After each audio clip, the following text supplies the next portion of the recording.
from Wales, which is excellent because that's not far from England. And it's a real privilege to have you here, Ayya. It's a long time since I've seen another bhikkhuni, and yeah, even seen one remotely. So it's very, very supportive to have you here, and feels special to be part of the Bhikkhuni Sangha and to have so many people joining us and hopefully enjoying that same feeling of being with the Sangha. So I think we should begin because time goes really quickly. Even though we've got a couple of hours, it will go quickly. And I thought that we could start with a guided meditation, which I will attempt to lead. And then Ayya Anandabodhi will share some Dhamma reflections with us. So, but maybe you want to say hi, Ananda? Ayya? Whoops, sorry. I think I've muted you again by accident. Would you like?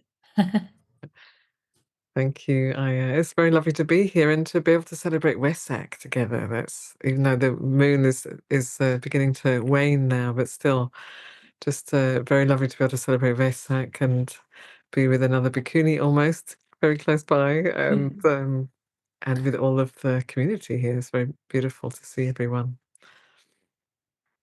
Super.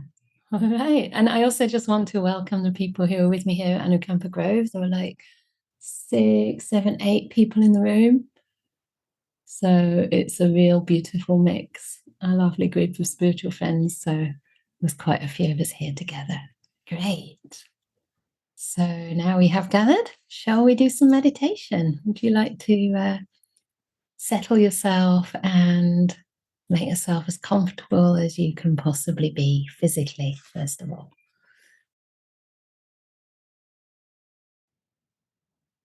And please, if you are not used to sitting on the floor, or even if you're not feeling in the mood to sit, find another posture that supports you at this time, whether it's in a chair, on a sofa, or even on a bed. The main, most important thing is you look after your body. Your body looks after your mind looks after your body looks after your mind.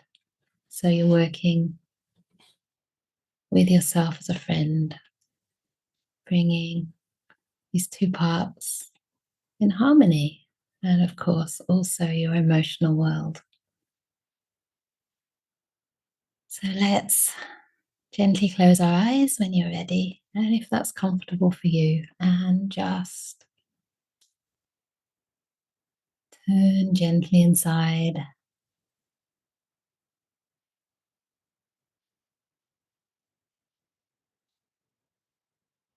Allowing the impressions of the senses to slowly fade, but keeping in mind that we are with spiritual friends and we are coming to practice together, inspired by the life and teachings of the Buddha himself at this very special time of year.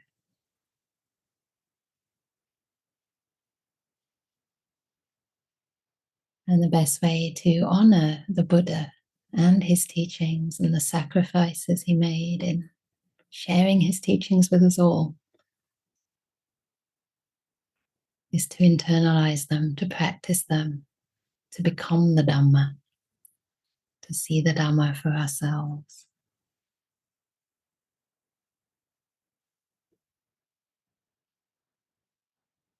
If it wasn't possible, the Buddha said, he wouldn't teach. But because it is possible, it is possible and realistic to realize peace and freedom from suffering. For that reason, he will teach.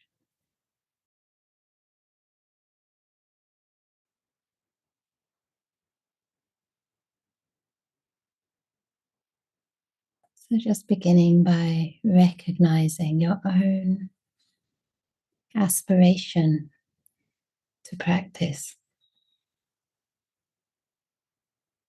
the purity of that aspiration, and the incredible good fortune you have in having a human life, a body that's still working pretty well, well enough to practice, to hear the Dhamma,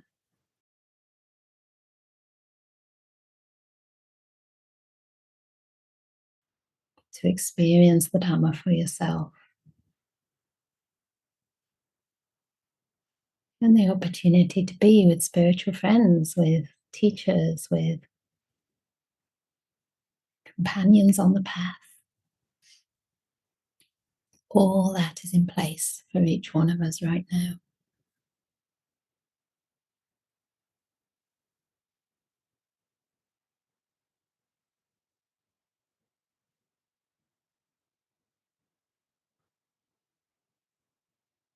So just gently feeling into your body,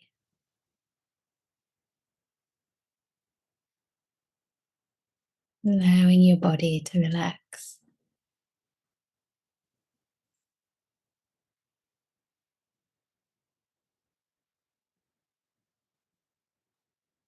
Sensing yourself grounded, supported by the ground,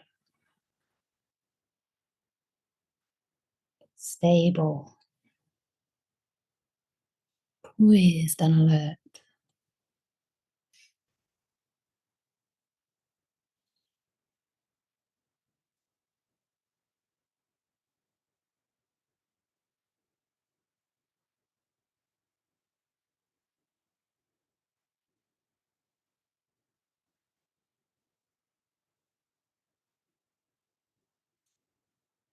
And to help us come closer to our potential for awakening, I'd like you to imagine that you are sitting on the bank of a river somewhere peaceful, secluded,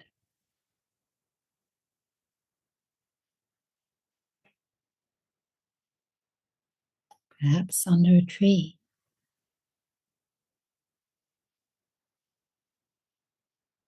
Just like the Buddha did on the night of his awakening.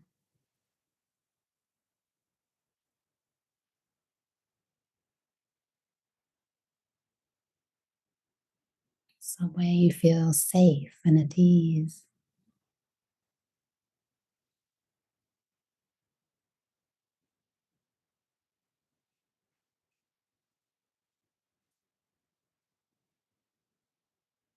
And you realize you've come here to complete your path, to complete the goal of the spiritual life. That peace, that freedom is right there within reach, right there inside the heart.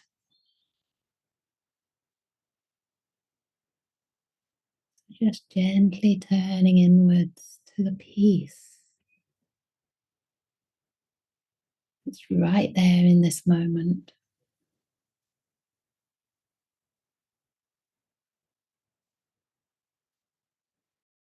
When the past and the future start to fade.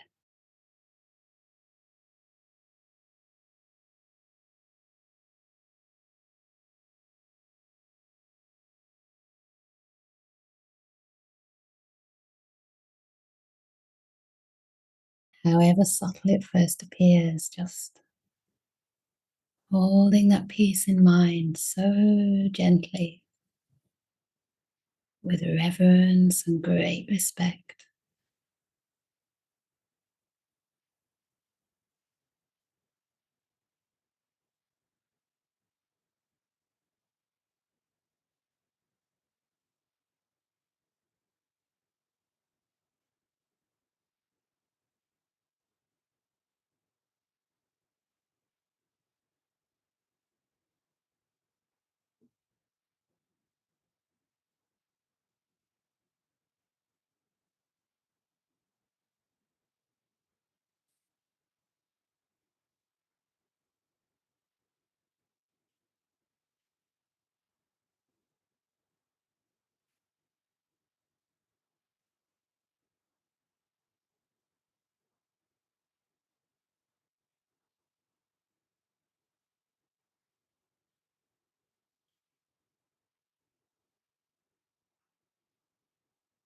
And allow that peace to suffuse your body and mind,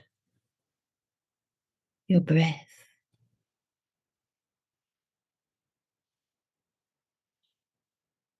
Deepening into this moment with every breath coming in, every breath going out.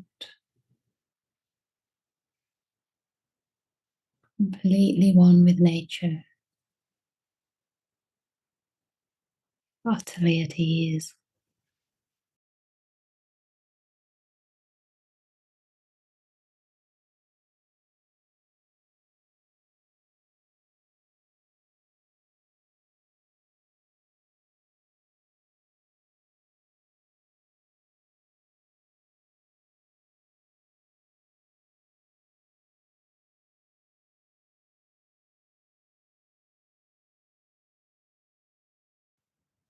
Allowing burdens to drop away,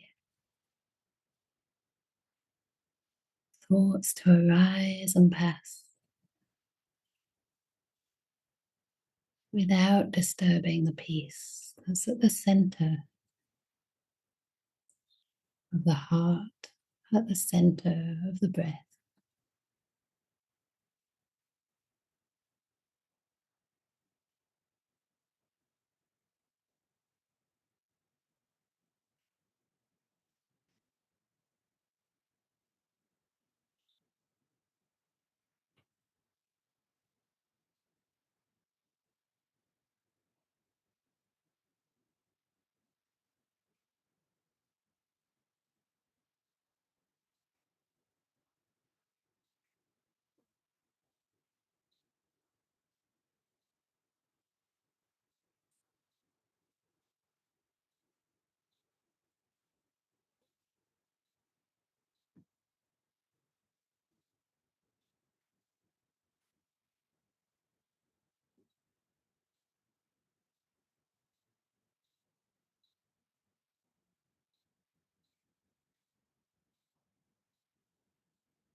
And you realize this peace is a taste of Nibbana.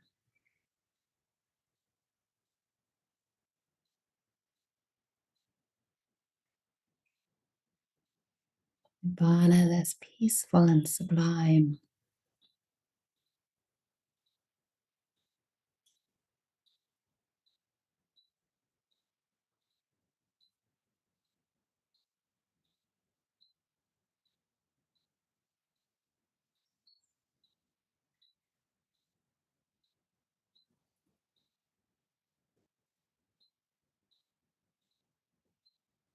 You're in the presence of the Buddha, presence of awakening, with each and every moment of peace.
letting go of any last trace of effort, resistance, allowing thoughts to calm and fade away.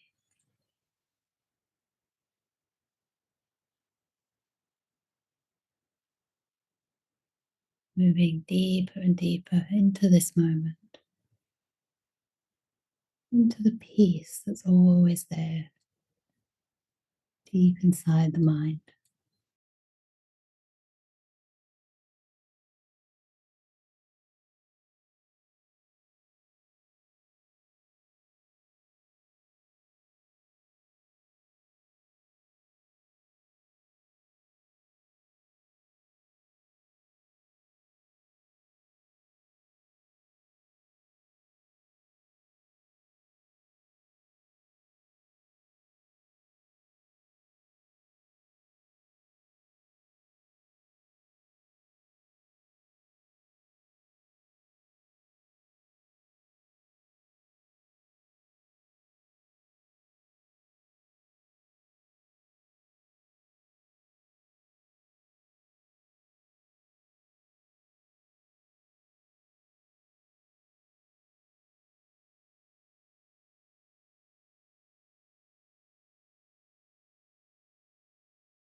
Now gently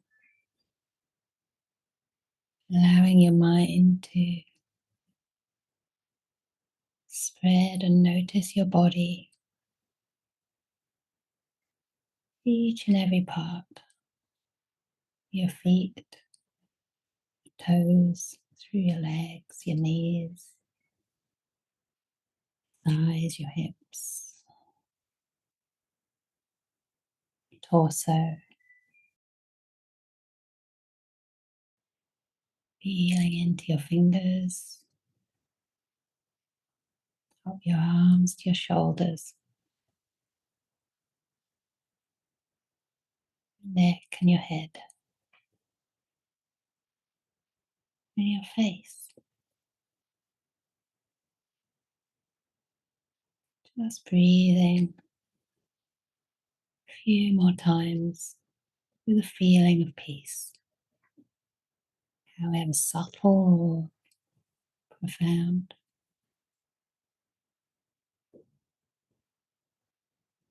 Knowing that peace is there to return to at any time.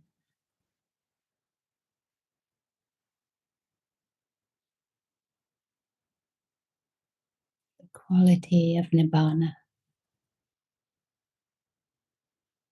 pulling you in, inspiring, each step along the path.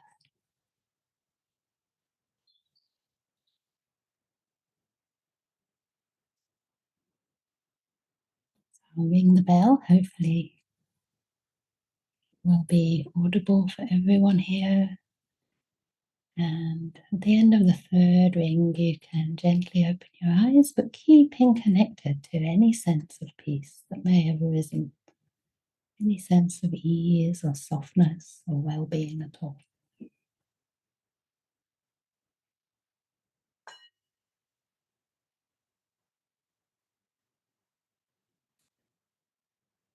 That was one ring. I'll do it with my voice instead. Ding. That's the second ring. Dong. That's the third one. Very good. So if you're a tiny bit more peaceful, it means you've taken a few more steps towards Nibbana. Sometimes it's nice to do a short meditation just to recognize it brings results. So I'd like to invite Venerable Anandabodhi to say a few words now about whatever inspires her, whatever you're inspired to share. So, Thank you. Can you hear me okay?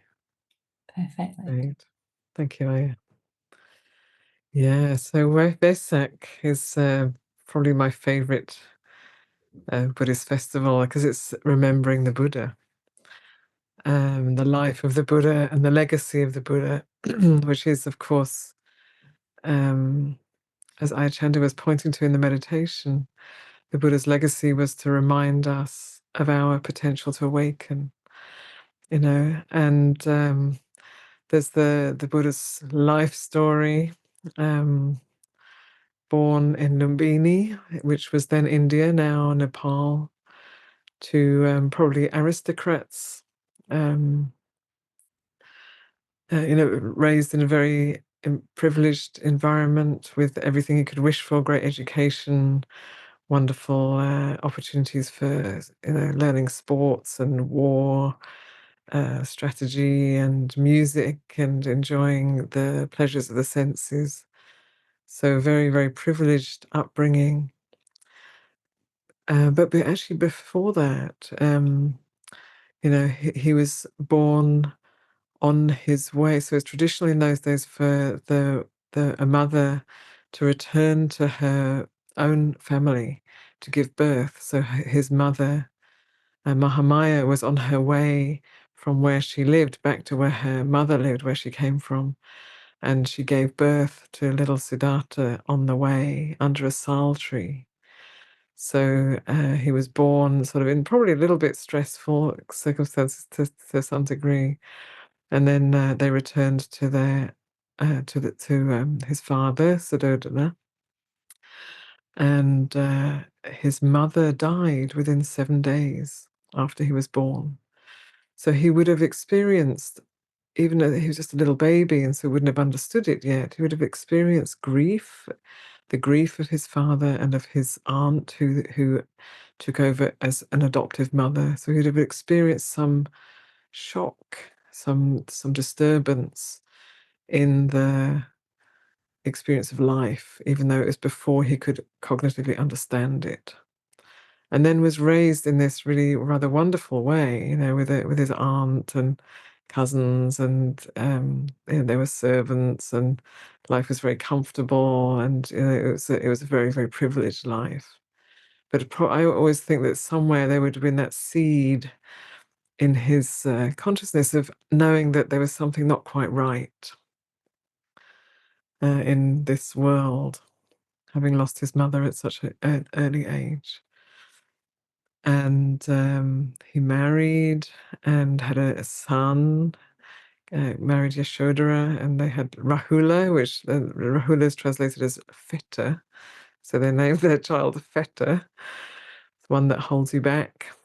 And then he had this. So traditionally, there's the story of him seeking outside the gates of the palace to look at what's going on outside of the kind of beautiful, protected environment that he was raised in.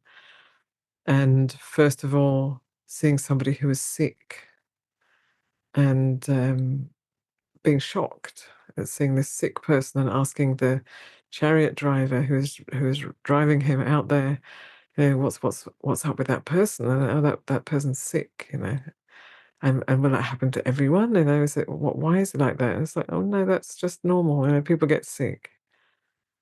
And then seeing somebody who is old and being shocked by this old person, because there were no old people allowed in the sort of containment of the palace to try and protect him from these realities of life.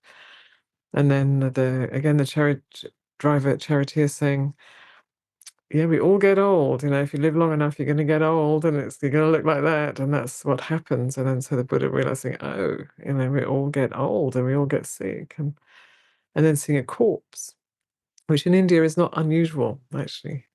So seeing people carrying a corpse and learning that we all die, that everyone who's born has to go through an aging process and eventually die. So this was a big wake-up call. And whether, there's some dispute about whether that was actually happened or not, but whether it did or not, I think in our own lives we might know a time when we suddenly recognize that, oh my goodness, I'm going to get old too. I am old, suddenly you realize, or the reality of death hits home a bit more deeply, and it sparks this yearning to understand, what is this all about? So he had this deep yearning to understand, and then went out again from the palace gates and found a mendicant, somebody with robes, and who was living a spiritual life, and was curious about, well, what's going on with this person? And this is someone who's renounced the worldly life and who's seeking deep happiness within. And so then that sparks his yearning to find freedom. And so he leaves his beautiful wife and little child, and goes off and practices meditation learns meditation from this meditation master until he's actually surpasses the skills of the meditation master. And the meditation master says, I have all these followers, I'll step down, you can be the leader and you can have all my followers. And the Bodhisattva Siddhartha's like, no, that's not what I'm looking for. And he finds another teacher who's further on in meditation practice and practices until he's at an equal level, basically as high as it gets in the practice of jhanas. And this meditation master says, stay with me, we'll teach together, we'll be equal, and we'll share our students. And then the Bodhisattva says, no, that's not what I'm looking for. And so he leaves this teacher and he becomes an ascetic and practices very, very severe asceticism for I think 5 years, 6 years, I'm not quite sure, but long, until he almost dies. And then there's the story of Sujata, the young woman who comes to the forest with this delicious milk rice to offer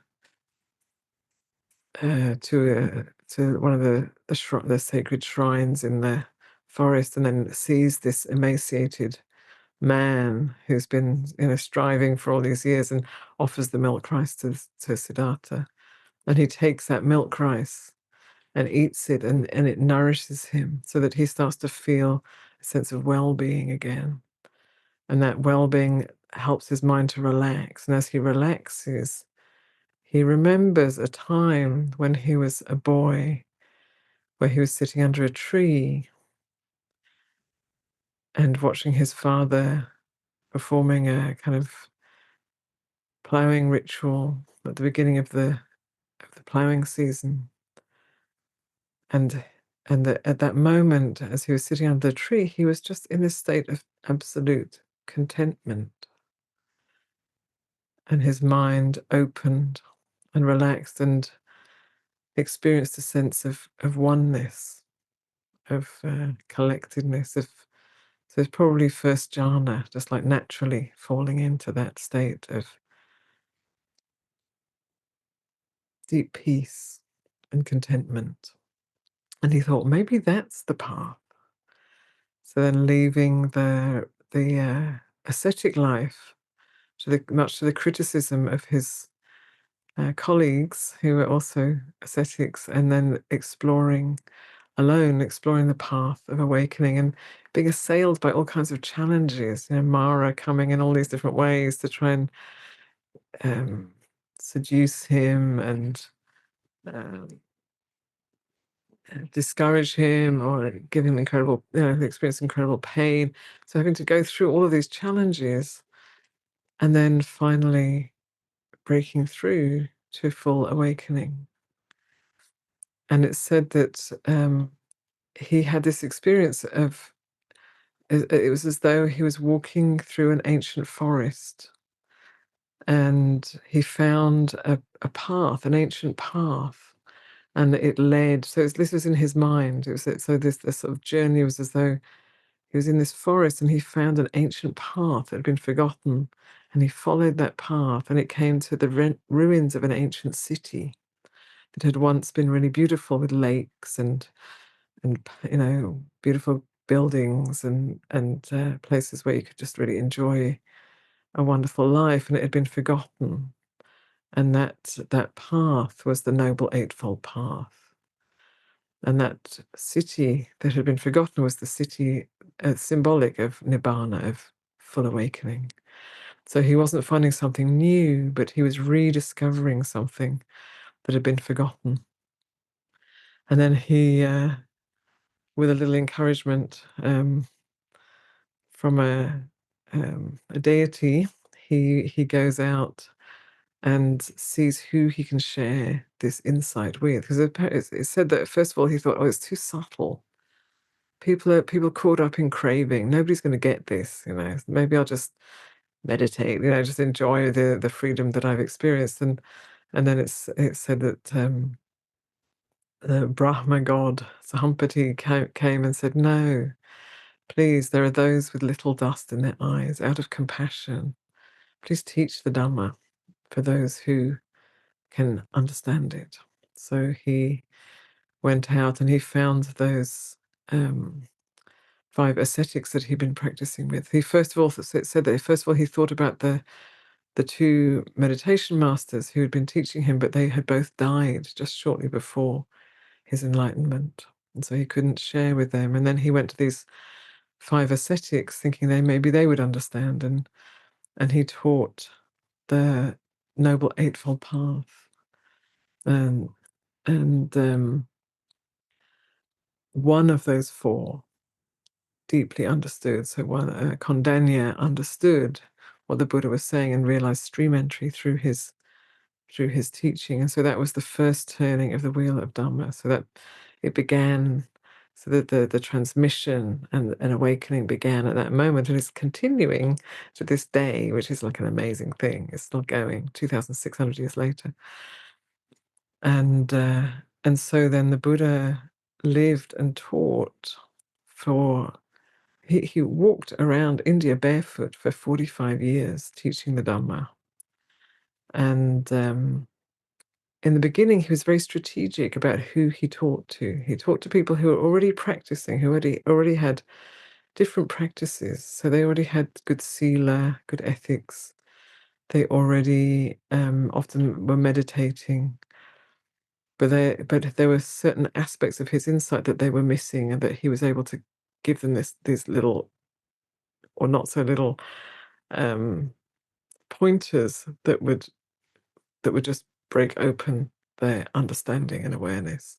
So hundreds of people were becoming fully awakened in the Buddha's time, which is kind of amazing. It must have been an amazing experience, amazing time to be alive.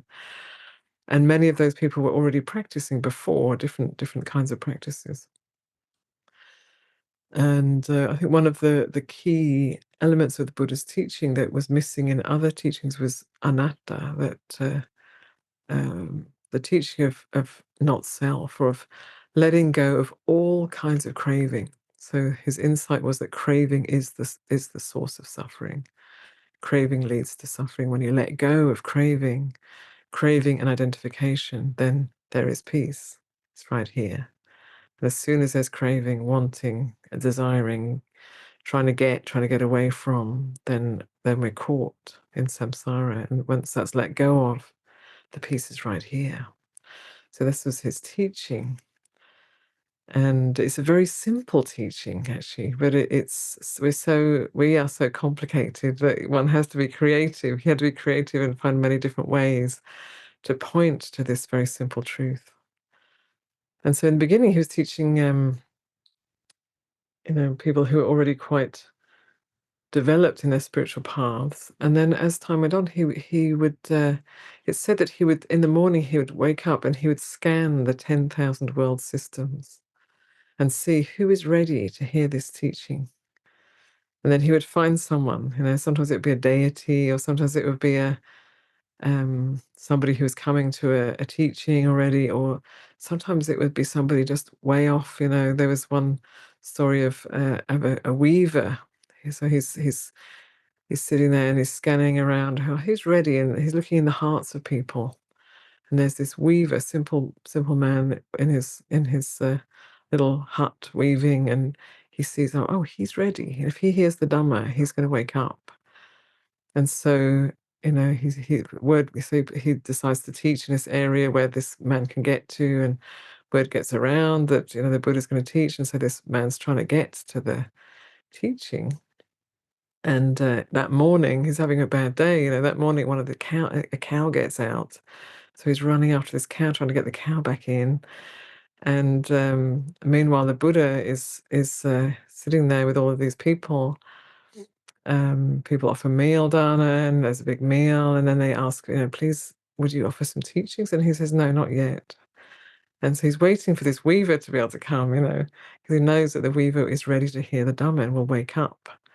Meanwhile, the weaver's running after this cow, trying to go get this thing sorted out, and finally he manages to catch the cow, not knowing that, of course, that the Buddha's waiting for him, and gets the cow in, and arrives really late, and expecting he's probably missed the Dhamma talk, and then he gets there, and the Dhamma talk hasn't happened yet. And so then again, they ask, please, Lord, now, we've been waiting a long time, please teach us the Dhamma. And then he says, not yet, just that man just arrived. It's that weaver. He's tired and hungry, so please give him some food, make sure he has a drink. And then he still sits there quietly. He doesn't give the teaching. So he waits till this man has been nourished and has kind of got his breath and had a good, some nice something to drink. And then when that man who's ready to hear the Dhamma is really present, he teaches. And this man realizes, I'm not sure what level of awakening, but has a breakthrough into one of the 4 levels of awakening. So this is like an amazing, beautiful thing, that the Buddha would be attuned to people's needs, and how they could, and would really just take care to offer this teaching, knowing that it's the most precious thing in the world. And then he taught all kinds of people, serial killers, prostitutes, kings, ministers, housewives, slaves, all kinds of people. The Dhamma was for everyone, is for everyone.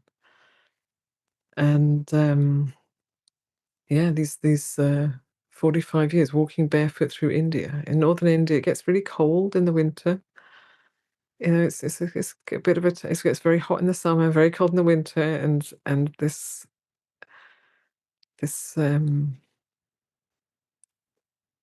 human being, this man, this person, the Buddha, he wasn't a god, he was a person,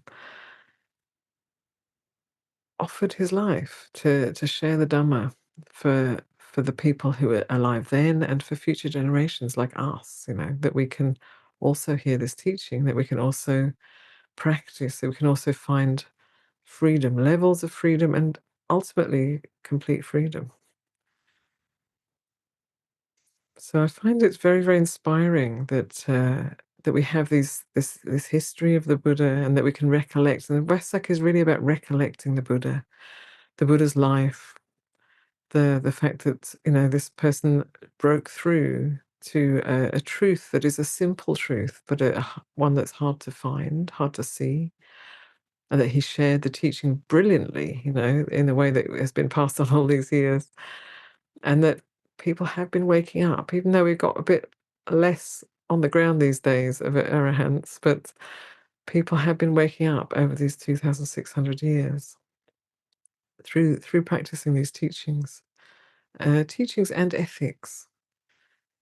And there's when I used to have these pictures that were given to me by a monk in England, and they were the picture of it was drawn by a Japanese child. Actually, they were very beautiful pictures, and so there'd be a picture of the Buddha's birth, awakening, teaching, and final passing. Those four important moments of the Buddha's life. And then I'd look at it, and it's like, we're all born. All of us have been born. All of us are going to die. And what are we doing in between those two times? How are we spending this life in between birth and death, whenever that may come? What are we doing with this precious life? So for me, that is the importance of Vesak. It's to remember the Buddha, to be uplifted and inspired by the Buddha's teaching, and the fact that he lived and was compassionate and wise and brilliant in his way of passing on the teachings, and that he did that not to be a great person, but to open the way for us, for everyone, for anyone and everyone, to wake up, to rediscover our true nature. So it can seem far away, and Ayya Chandra and I, we're in robes with our shaved heads, so you might think, oh well, they're Buddhist nuns, so they're really, they can do it, but I can't do it. But that's the voice of Mara. So don't believe that. The Dhamma is for everyone. The potential to awaken is for everyone. We've got to put the work in. We have to see what is getting in the way, and really apply the Noble Eightfold Path. Explore how is that being lived in my life? Where are the weak places? Where are the things I don't understand yet on the Eightfold Path? And to see those and to explore them, because that Noble Eightfold Path is the path to awakening. It leads to awakening here and now, and it's to be cultivated, it's to be lived. And also those 7 factors of awakening the Buddha points to are also very beautiful. Sati, presence, awareness; Dhamma being curious, investigating. So studying the Dhamma, and also being curious about what is happening here and now, having an interest in what is happening here and now, not being dull or bored, but being curious. Piti, joy or rapture; pasadi, calming. I think there's virya in there. I've missed a virya somewhere. Energy, and my list is getting a bit muddled now, actually. Sati, Dhamma, virya, energy; piti, joy; pasadi, calming; and It must be sukha and then upekkha, I think. upekkha's the end, or is it samadhi upekkha? Is it samadhi upekkha? Samadhi, yeah. Samadhi upekkha, yes. So samadhi, collectedness, and upekkha, equanimity.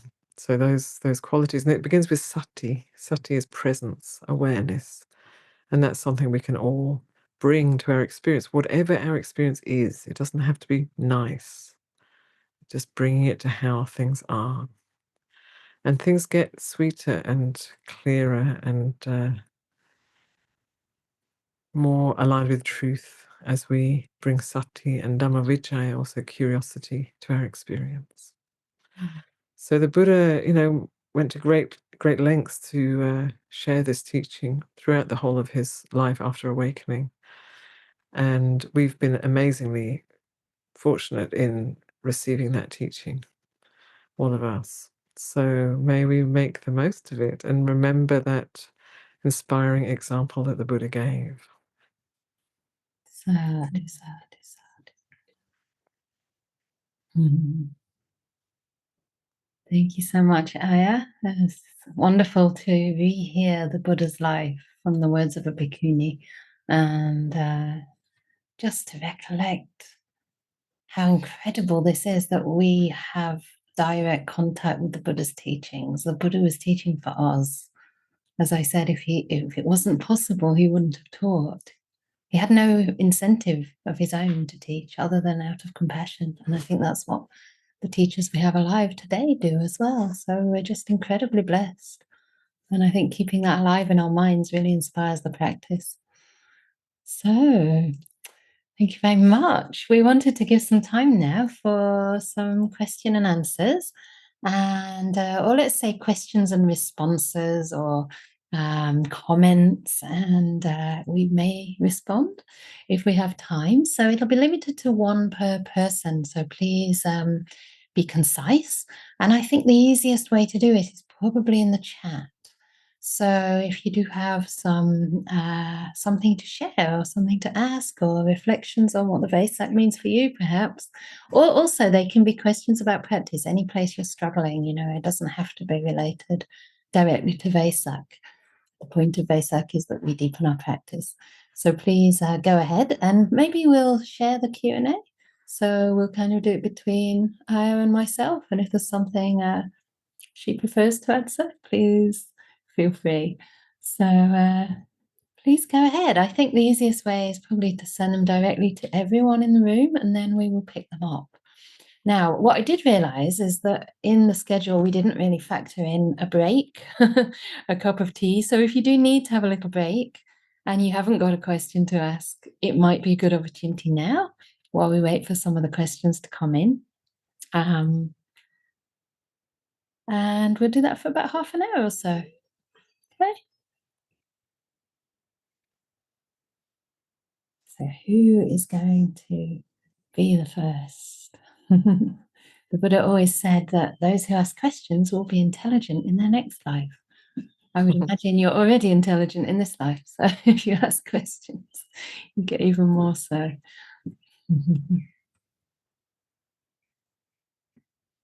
It's just really amazing to It'd see. be lovely to hear from people. I don't feel you have to sort of ask something really super intelligent, actually. Just ask whatever's relevant for you. There we are. I have a question. Hang on. You'll have to put your hand out because we want to make it fair. So there's one in the room and there's one on here. So maybe we'll Should we start I on read it out and you can answer, Ayya, if you Okay. wish. I'm so grateful for Buddha's teachings, which continue to be so helpful for me. I'm struggling with self-discipline in regular practice. Please offer some words of inspiration. Thank you. Yes. It's a tricky one, isn't it? Self-discipline. I recognize that myself. You know what? I think the main thing is to be motivated as to, why would you want to meditate? Why do you want to meditate? Why would you want to meditate? And one thing I've found is if you just sit in the morning just a little while, I know I don't know what your circumstances are. I know if people have children and so on, it can be difficult. But if when you first get up and you just take a little bit of time to be still, rather than just getting up and getting into this sort of story of who you are, what you're doing, where you're going, which will then carry on through the day. If you just stop in the beginning of the day and have some stillness, it really changes things. It'll change your whole outlook on the day. And just start with a little bit of time so that you can see how it is. And that that shift of experience is a motivator, really, to do that regularly, because it's very, very different to when you sit just even literally even just for 5-10 minutes, even though I recommend longer, but even if you just do for 5 minutes, 10 minutes, first thing in the day before you get into everything, where you're just being, and maybe you're feeling the push of what you're supposed to do next, and then you just feel that and let it go. It's very, very beneficial. And it can also be helpful to listen to guided meditations. That can be helpful if you find it difficult to sit on your own. So the main motivation is through experiencing the benefits and knowing the potential. Awesome. Thank you, Ayya. So I'm going to read out the next one and maybe attempt to answer it. So I wondered what the Buddhist view is on the transgender community. So one very important aspect of the Dhamma is that the Dhamma is for all beings suffer. All beings are essentially sentient beings who desire happiness and recoil from pain.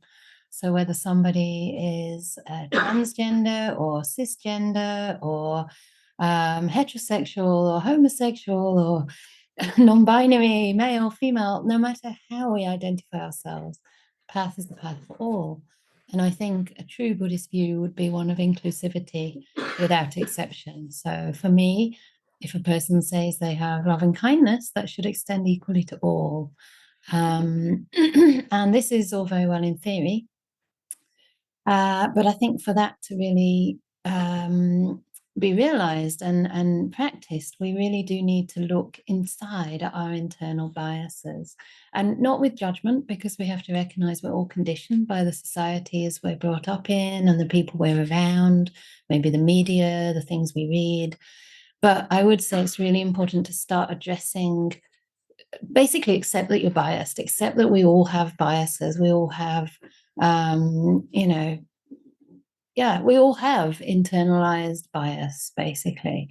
And we need to work at coming out of that bias by talking to people who are different, getting their perspective, making friends with people we don't understand, and try and break down those barriers, try to see each other as human beings on the path together. So for me, the more inclusive a community, the more rich and enriching it is, the more we can learn about the nature of suffering, the nature of life. If you would wonder what the view is around transgender or any gender person ordaining, I would say headway is being made. And my wish would be to see a much more inclusive monastic Sangha as well. So I know that this is a discussion that's happening in many monasteries, and it is slowly opening up for the ordination of gender non-binary folks, and of whom there are many, and also transgender people. In fact, there was a transgender monk years and years ago, and I forget the year, in Sri Lanka, but in the 70s or so, something like that. I think he was a novice monk, a samanera, not a fully ordained monk, but nevertheless was accepted into the monastic community at that time. So yeah, I hope that gives some thoughts on my personal view, but everybody will have their own view also. So thank you very much for that question. There was somebody in the room. Could they ask? Because they were sort of early on, weren't they? Yes, I have that question here for you. I thought I'll put it to you, Ayya, because they can ask me anytime. So I feel at times overcome with desire that feels like need. It's so intense. Okay, so desire that feels like need because it's so intense. I know the antidote, but don't want to apply it. I can feel the pain of it, but I also feels pleasant in a way. Is there a question in there, or What am I going to do with it? What is she going to do with it? Because she's still enjoying it to some extent, although wow? yeah. Yeah, I mean, we can't just give up everything at once. So really, and the Buddha isn't anti-pleasure, actually. That was one of the radical things about the Buddha in his time. Having done all those years of asceticism, he wasn't anti-pleasure. He was pro-ethics, and he also recognized that following sensual pleasure is very limiting. So he encouraged us to notice the gratification, the danger, and the escape in regard to sensual pleasure. So if your pleasure is a sensual pleasure, probably if you're in a monastery, it's pretty limited what that is. I would imagine it's quite pretty ethical. But if it's the motivation is to experience a pleasant sensation, then noticing that you get to experience it for a while. You want it, you know how to get it, you go after it, you get to experience it for a while, it's there for a bit, and then it changes, then it's gone, then you have to seek it again. So to notice that pattern. So it's not about denying pleasure, actually, but understanding the nature of sense pleasures. They're temporary. So if you explore that, it will find its own way. At some point you might get tired of it, or you might find that it's helpful at the moment. It helps you from it. There's at times when especially when you're living a renunciant life, a bar of chocolate now and again is very beneficial, rather than saying, "Oh no, I just can't do this anymore," and throwing it, running out the door. Have that bar of chocolate, and you get appeased for a little while, and then it gives you a stepping stone to keep going. So that's my answer. Awesome. I'd also just like to add one thing, which is another way is to experience the pleasure of meditation, which is so much more sublime and nourishing. And then if we do have more and more familiarity with that, the sensual pleasure in comparison feels quite coarse. So it just naturally starts to feel less enticing in sense. Right, I'll go for the next one. Thanks for the wonderful gathering. This question is about posture during sitting. I notice the body starts with upright but not uptight. But after a while, especially when body and brain are relaxed, the upper back is slowly slouching a bit, head dropping a bit. My neck is turned to one side too. If I let it be, it could send me to sleep. Oh no, it's okay. Is it okay to adjust the posture from time to time without craving to straighten the body rigidly? I've been sitting for 90 minutes every morning, so not adjusting the body posture makes the body feel tight. Thank you. It's always okay to be kind to your body. You don't have to worry about, that kind of craving. Like simply craving or wishing the body to be straight is not the kind of craving that's going to lead to, a bad rebirth or anything like that. So please be kind to your body. And if you find you're slouching a bit, but it's not really a problem, sometimes that's just because you're relaxed. You can leave it, and over time, you might find your body just naturally straightens almost on its own. Sometimes I've sat for hours with my posture a little bit bent, my head kind of quite low, but I've not been asleep, and that's been fine as well. But if you feel it's damaging your body in some way, then absolutely adjust it. That's totally okay. So when you say you've not been and the body feels tight, then that's, I would say, your body suggesting that it might be good to adjust. So don't worry about adjusting the body. Just know why you're doing it. Know that you're doing it out of compassion, and do it with a lot of respect for your poor old body. Your body has to go the whole way. So it's important to look after your body at this stage in your life, at any stage in your life. When I was young, I used to sit for hours and hours and hours. And I do think it contributed to sciatica and other gastric issues. So please take the middle path. Okay. Do you want to read the next one? Yes. So after eating the milk rice, Gautama experienced deep contentment, which reminded him of his first jhana experience as a boy under the tree. Would he have not experienced this kind of first jhana contentment when mastering all the jhanas with his first two meditation teachers? What was the difference in the contentment following the milk rice that took him to full enlightenment? It's a very good question, because I always find it interesting that he did actually practice the jhanas to the highest degree, and then he left that and became an ascetic, and then that wasn't giving him the answer he was looking for. And I understand that as being when he was seeking in that way and he was practicing with those teachers, they were not fully enlightened. They had mastered the jhanas into different degrees. And there was, the key insight that the Buddha understood, Buddha saw, was craving. Craving is the source of suffering. Craving and identification, those two things are the cause of suffering. or they're not two things really, they're sort of both the same thing, but different aspects of the same thing.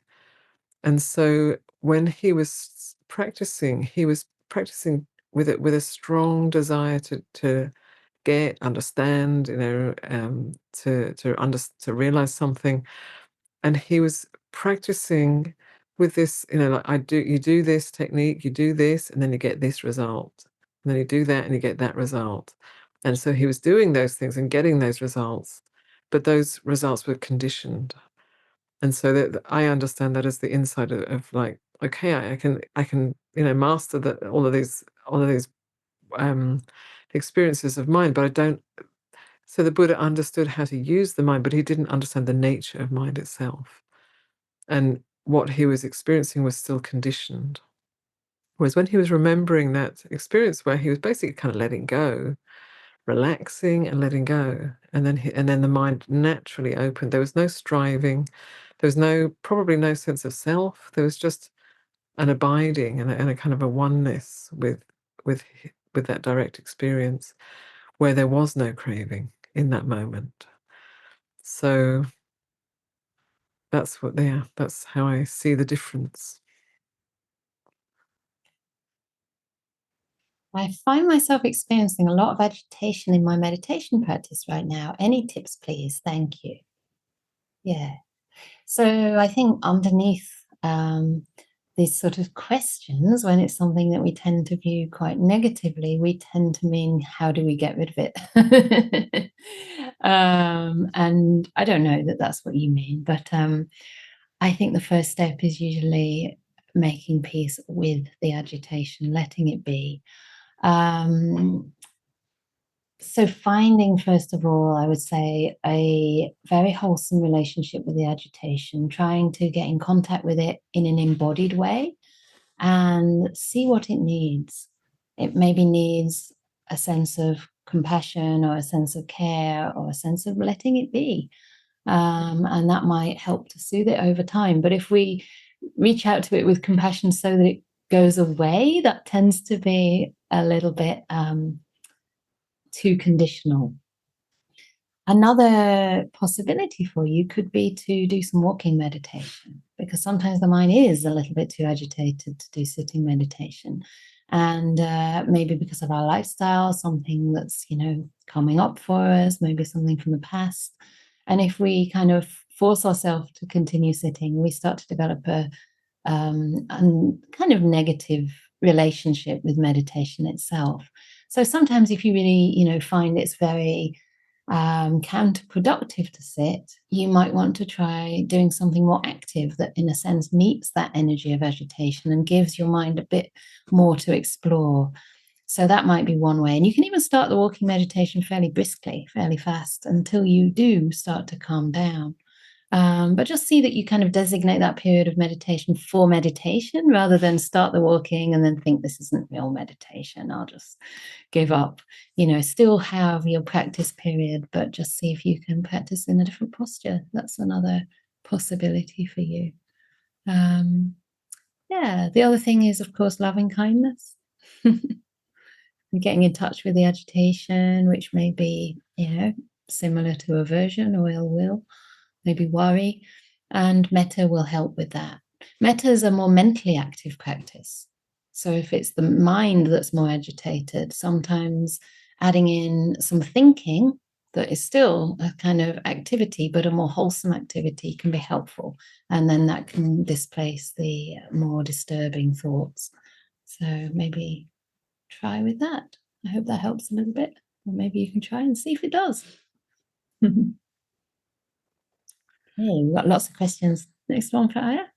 So can you recommend a written description or passage or a poem that best describes the Buddha's victory over Mara and his enlightenment, that inspires one to practice? Oh.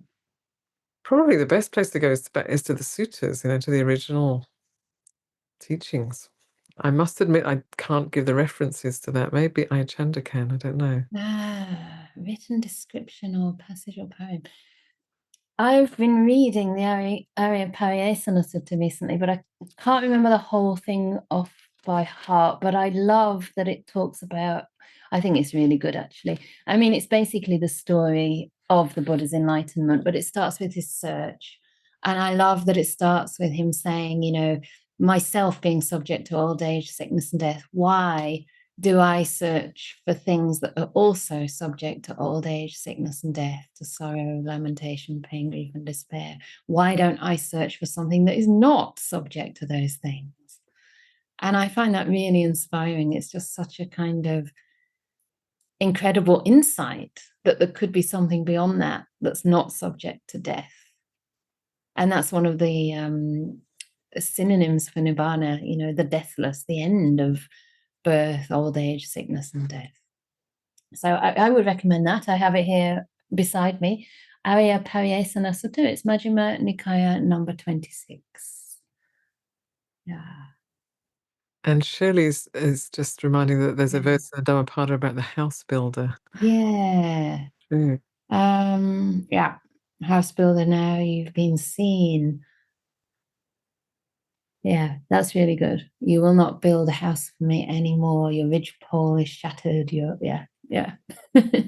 All the sankharas have been rooted out. Yeah. Okay, thank you for the inspiration. Oh, it's your turn, Ayya. No, it's your turn, actually. Oh, thank you for the inspirational talk and meditation. I have a question. I've started meditating, breath meditation, lying in the bed when I'm struggling with insomnia, and have had some amazing experiences, really uplifting. I sleep less but feel more energized and more happy. But I'm a bit worried about replacing sleep with meditation. Could you please share some thoughts on this? Thank you very much. Well, from what you say here, your benefits far outweigh any costs. It doesn't seem that you're feeling sleepy. In fact, you say you're more energized and more happy. So I think this is wonderful. And it also seems to me that you're not forcing yourself to stay awake. It's something that's just happening naturally when you lie there, instead of worrying about the insomnia, instead calming the mind through the breath. So I think calming the mind, you know, feeling energized and happy, is resting your mind. And as long as you're lying down, you're not kind of walking around and, you know, thinking a lot, then you're also resting your body as well. So I don't think there's any problem with this at all. And you might find that when your body is really ready to sleep, you'll sleep deeply as a result. So I would say continue. You're getting good benefits from that. Yeah. Don't force yourself to stay awake. Mm-hmm. And then Joseph, it's not actually a question, but it's more of an effusion of uplifting joy, which maybe you can all read yourselves, perhaps. Yeah. And then I'll go to, would you like to add any verse of universal goodwill? So maybe we can do that at the end. Okay. So lovely talk and meditation. My question is regarding assisted dying and the Dhamma view. It may impact my future work life. Yeah, it's a tricky one, isn't it? Assisted dying. So there's only one reference to assisted dying, which is a very unfortunate one in the suttas, where the Buddha gave teachings on asubha, like the non-beautiful practices, and then went off on retreat for a couple of weeks. And meanwhile, the monks picked it up wrongly and thought that their bodies were so disgusting that they should be killed, and were killing themselves, and were telling other people that it would be very meritorious for them to kill them, the monks. So they basically were very, very confused and had wrong view. And the Buddha came back from his retreat after 2 weeks and found that the community was much diminished because many monks had taken their own life or encouraged other people to kill them. And he said, no, this is not good, and taught mindfulness of breathing as a sort of counterbalance. So, the first precept is not to intentionally take the life of another living being. And so, assisting somebody else to die is not within the precepts. As for a monastic, it would be parajika, actually. We would be no longer considered monastics if we actively assisted somebody in taking their own life or in killing somebody. And then, having said that, there are references too, I think, in the suttas where monks who are arahants, who are fully awakened, choose to take their own life. So that is in there, and it's considered like, well, they didn't do it out of aversion, and their minds were clear, and so that is in there. So it's kind of it's not a very clear. It's not super clear. And I know a woman. I knew a woman. She's passed away now, but who strongly advocated for it to be legal for for someone to end their own life if they were unwell. She was herself actually had cancer, terminal cancer, and she was able to, in California, help that to go through the system, that it was legal for somebody to have assisted to be assisted to end their own life if they've sort of made a written agreement. So yeah, it's and also I know an ex-monk actually who had a terminal illness, a chronic illness that was gradually debilitating him over many years, who chose to end his own life and had a big celebration. But he was sort of planning the funeral, and he thought, oh, I want to be there. So he actually had this big celebration before he died, and then at a certain chosen date and time, his life was ended. So that's as best as I can do as an answer. Actually, it's a little bit. There's many facets. Yeah. Do you have anything, Ayya? No, not really. Maybe another time. I mean, sometimes we have talked about this a little bit. I know that in Perth there's a lot of discussion about this. And but it's not so much for assisted dying, it's for voluntary euthanasia. Is it the same? I'm not sure it's the same thing. Not sure. I think the voluntary euthanasia is usually something that most monks would say they can't encourage, but they would support another person's choice. There's a fine line there. It's not an encouragement, but the idea of choosing that voluntarily is a little bit safer than somebody assisting another. However, there's so many safeguards in the medical profession, around this to make sure it is really a compassionate choice. I don't think the karma is black and white. I think there are very many shades of grey. And yeah, I mean, there was also a senior member of the Buddhist Society who chose to end their life that way. And yeah, I don't think they received any judgment on the part of any monastic. Yeah. So it's I think, something to think carefully about. I think, to think of karma as black or white is tricky because it never is. So it's really about the motivation you come at it with. And, I would hope that in a society like this, there's so many safeguards around this being abused that, yeah, again, it's quite a nuanced thing. So we probably only have time for one or two more. I'll try and answer the next one quite briefly. Did the Buddha ever talk about himself personally experiencing anger and how he may have gone about letting it go? Thank you. Yes, so the Buddha did talk about a time before his enlightenment. Of course, a Buddha is somebody who has uprooted greed, hate, and delusion completely from the heart. So the Buddha, after his awakening, wouldn't have experienced any anger at all. But he did say that while he was still an unenlightened bodhisattva, the word bodhisattva in the early Buddhist text means a person still seeking enlightenment, so not a fully enlightened person yet, did have thoughts of ill will, thoughts of cruelty, and thoughts of sensuality. And this is in the Dvaita Vitakka Sutta. It's Majjhima Nikaya number 19. And in there, the Buddha says he noticed those kind of thoughts and he set them to one side. And then he noticed another kind of thought, which would be thoughts of non-cruelty, non-ill will, and letting go or renunciation.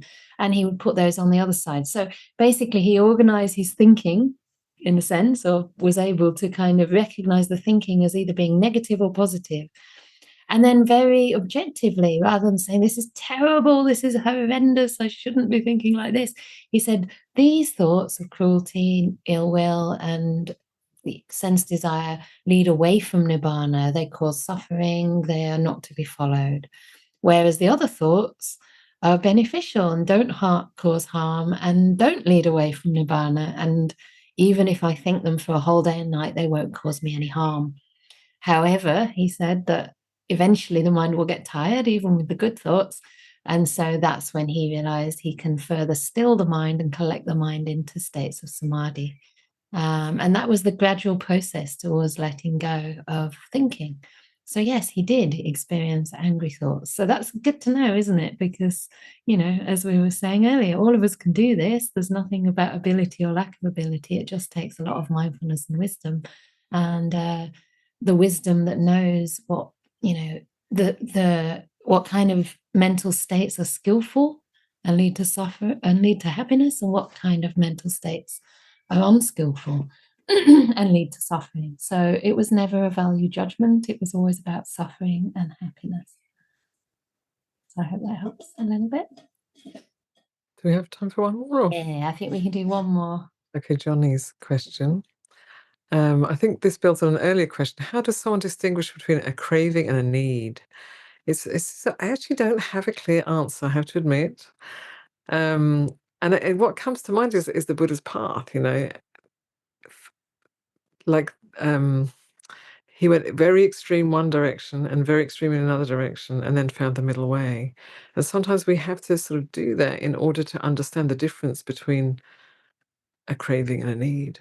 And sometimes a need, because I think for myself, when I came into the monastic life, needs, you just no needs, needs like basic needs, food, shelter, medicine, basics, real basics, which is what the Buddha kind of gives us. But then over time, there were certain things that actually needed attention, and it took some time to recognize that. And like Ayya Chanda said, the body needs to be cared for. So the mind can push through and forcibly kind of go past various needs, and then the body kind of does have needs, and the heart and mind, we do have needs, and sometimes we need to take care and attend in a caring way to internal things that come up, like psychological matters also, in order for them to be healed and transformed. We can't just push through. So I think we have to sort of explore and for ourselves and see, and be really honest. Am I just like craving? And sometimes the craving is to be really ascetic. Some people crave to be really perfect and ascetic, and that's too rigid, and they need to be a bit more soft and a bit kinder. Other people, like, oh, I really do need this ice cream. I really do need to. And then it's like, well, maybe you don't. So depending on your your leanings, to explore what's really, what would happen if I didn't follow this, or what would happen. So if you're a bit more ascetic, what would happen if I soften a little bit, and then, or if you're rather greedy, what would happen if I just let go of that thing, and how does it feel? So you can use those awakening factors actually: sati, presence; dhamma vijaya, curiosity; and virya, energy. If you use those three, then and it's this energy that stays with something. So if you use those three, you start to see the results and see the repercussions. And so you need to be give yourself the freedom to explore a little bit. Yeah. Yeah. Excellent. Well, I hope that was someone said that was most helpful. That's excellent. And yeah, really sorry we can't come to all the questions. That's because we do want to give you an opportunity to talk together. Because most often when this opportunity is offered, people feel a little bit hesitant, but almost every time in my experience, people have come back into the main group saying how nourishing it was.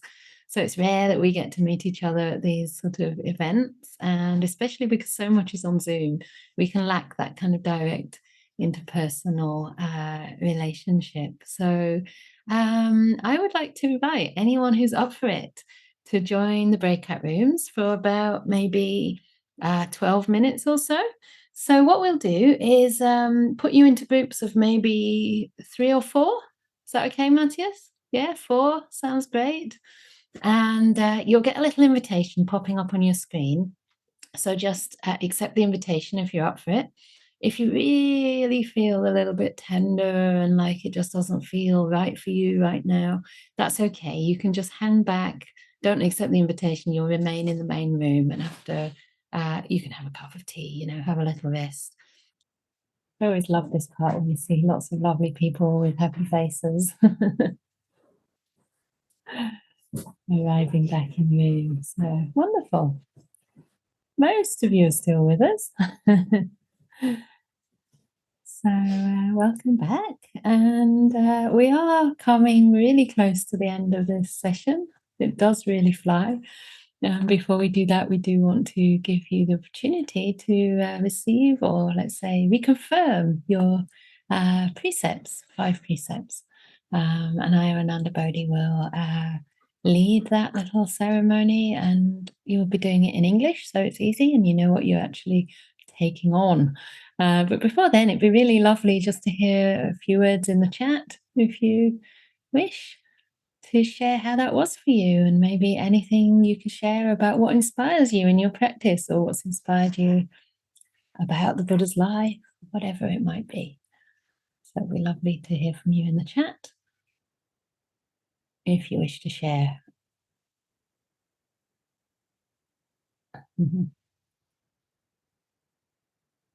Hey, really enjoyed the conversation in the breakout room. Excellent.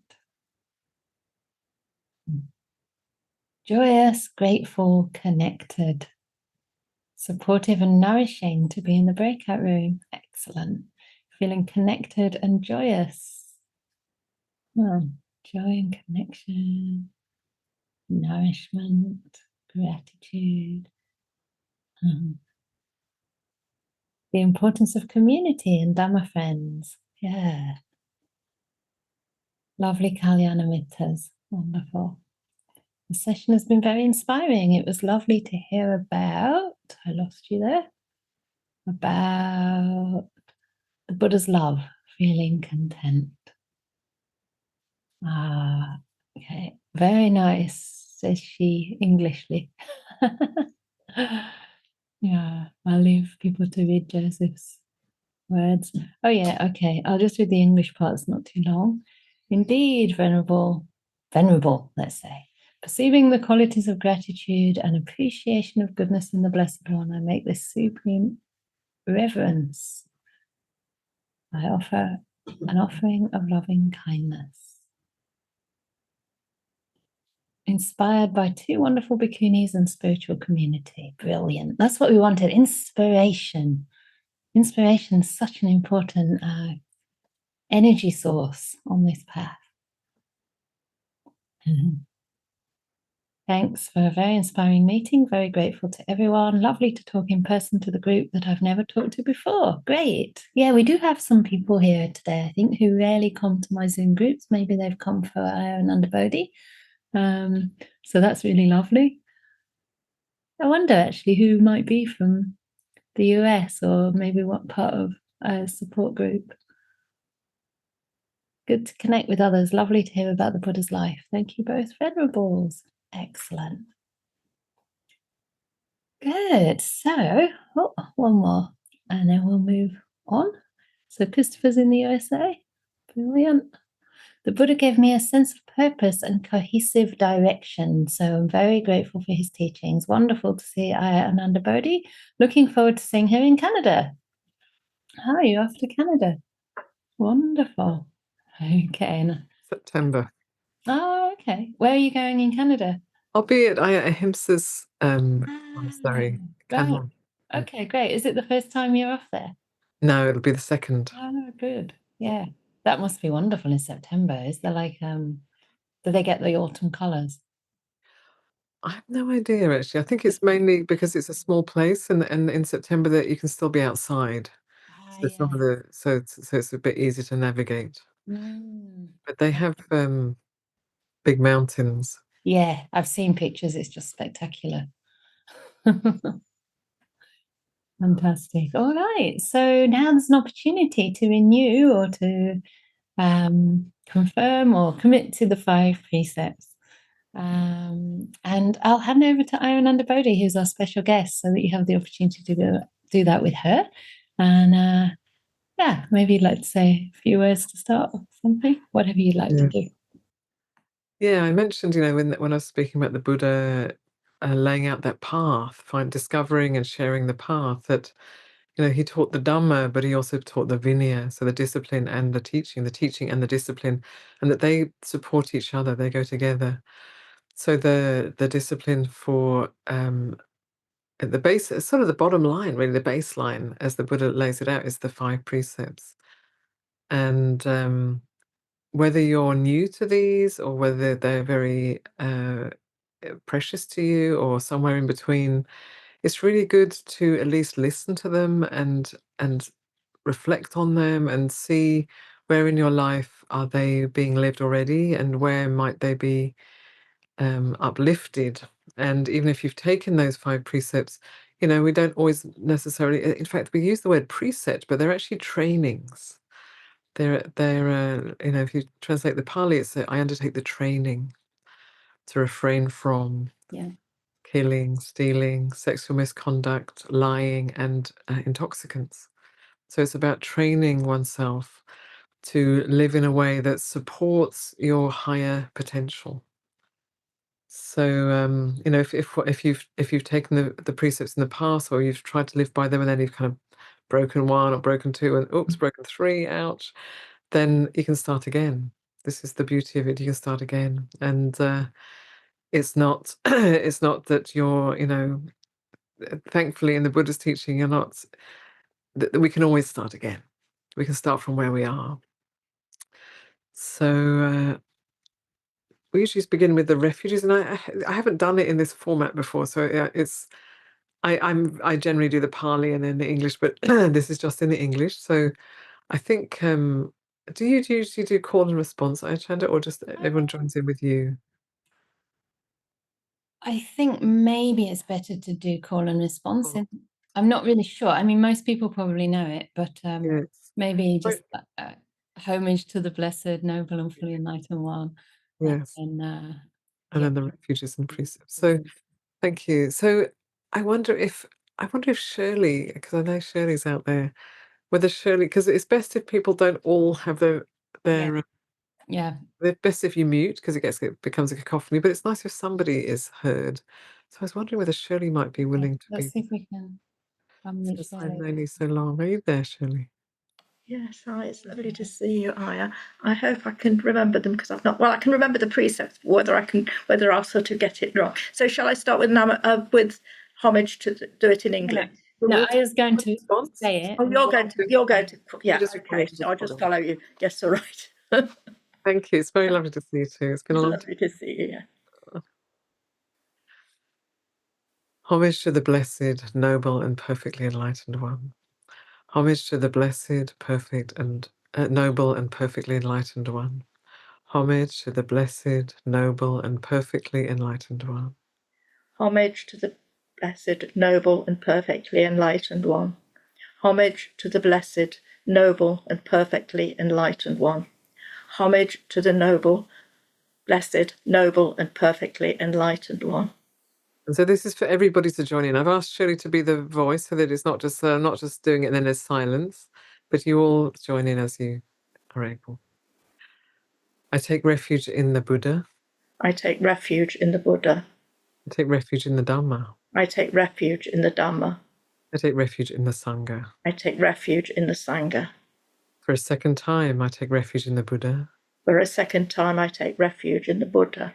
For a second time, I take refuge in the Dhamma. For a second time, I take refuge in the Dhamma. For a second time, I take refuge in the Sangha. For a second time, I take refuge in the Sangha. For a third time, I take refuge in the Buddha. For the third time, I take refuge in the Buddha.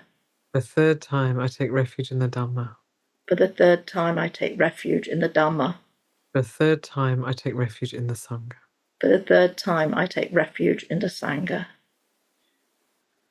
I undertake the training precept to refrain from intentionally taking life.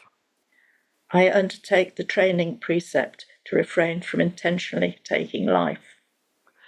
I undertake the training precept to refrain from taking that which is not given. I undertake the training precept to refrain from taking that which is not given. I undertake the training precept to refrain from sexual misconduct. I undertake the training precept to refrain from sexual misconduct. I undertake the training precept to refrain from lying.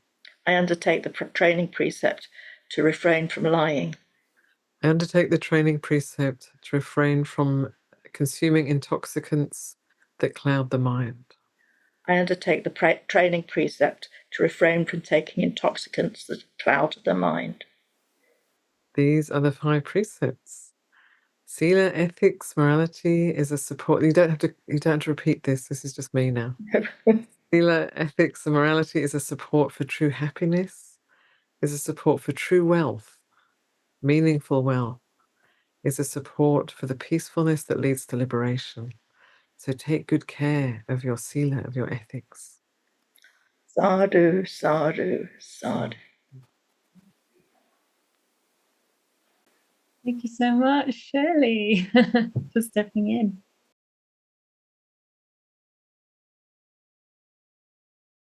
Amazing. So we are coming to the end now, and I think before we end, Manori will say a few words, and then perhaps I'll update them in a bit more detail about the events coming afterwards, and also thank myself at the end. So handing over to Manori for... Yeah, thank you both Venerable Chanda and Ayya Anandabodhi for your teachings today on our online Vesak celebration event. And I'd like to say a few words about generosity. Giving goes against the stream of wanting and amazing and develops wholesome qualities that form the foundation of our Dhamma practice. The Buddha said that the wisest way to give is when one gives with a heart full of joy for the purpose of beautifying the mind, for equipping the mind, for the practice of serenity and insight, taken from Anguttara 8.33. Generosity can also be a practice of checking in deeply with us, like what would it be like to give for the benefit of all, yet without expecting anything in return. So here's at Anukampa, we offer several ways that we can cultivate this beautiful quality of giving. The first one is a one-time donation of any amount. Either here in the donation today, there's a link there. So the link will take you to online to the website. You can do a bank transfer, PayPal, or SumUp. Or you can do a regular donation through our bank, through your bank, like on a standing orders. Or if it is not financial, you can offer your time, you can drop in, you can be an online volunteer. There may be some expertise that you have and some time that you can allocate. If you do have, then contact team@anukampa.org. We need volunteers during organizing events and so many other things. Then also you can provide meals to the monastics, either in person, or if you are far away, you can do it via a cooked meal delivery, or by like an online grocery, sending groceries and other household items that the monastery may need. So there is a needed items list on the website for that. And you're always invited to join us for this kind of events, the regular events. The main events we have now are Ajahn Brahm's June events. There are talks, there is an online retreat, and there is a weekend in-person retreat as well. And there is another in-person retreat of Ajahn Brahm in November. So the details are in the website, in the Facebook page, and on the newsletter.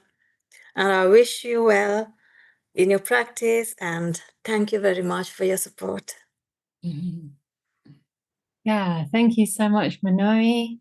Manori's our treasurer on the team, and we're very blessed with a wonderful team of trustees and also advisors. Ayya Anandabodhi's been a very dear, wise friend and advisor from, I think, pretty much the time we began.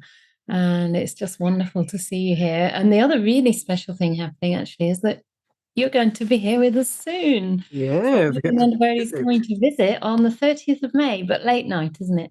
Or later in the day that you arrive. So you'll be here on the 31st and 1st and 2nd. second, third. I think the third we travel together. Yeah, that's right. So we'll have the pleasure of your company for those 3 days. I do want to be a little bit, make sure I get my time with another bhikkhuni. But of course, if anybody here would like to come and offer dana during that time, if you're able to, please, you're very welcome. Otherwise, you could offer through the online offering in some way. So, but anyway, it will just make you happy, I'm sure, to know that she's here. We also have Bhante Nito coming before that. So he's the monk also trained by Ajahn Brahm, who I was just teaching in Norway with. And he's here for a day retreat with us next week. So that's next Saturday from 2:30 till 6 p.m. He was actually staying for about a week. So again, if you'd like to come and offer dana while he's here, I mean, please, not only when the visitors are here, I also need to eat, but it might be even more inspiring when there are more people here. And then, we have a few more visiting monastics before I go to Perth. One in the first week of June, maybe the second week, I think the second week of June. And then one of the nuns from Dhammasara is coming just for the first week of July. So a lot happening here. And of course, you're always very welcome to come by and, enjoy the. You have 2 Anagarikas now, isn't it? I do have 2 Anagarikas. It's incredible. One of them's right here. Come say hi. It'd be nice to see you. I was thinking, would Anagarika Upachala sit next to me, but her back is a little sore.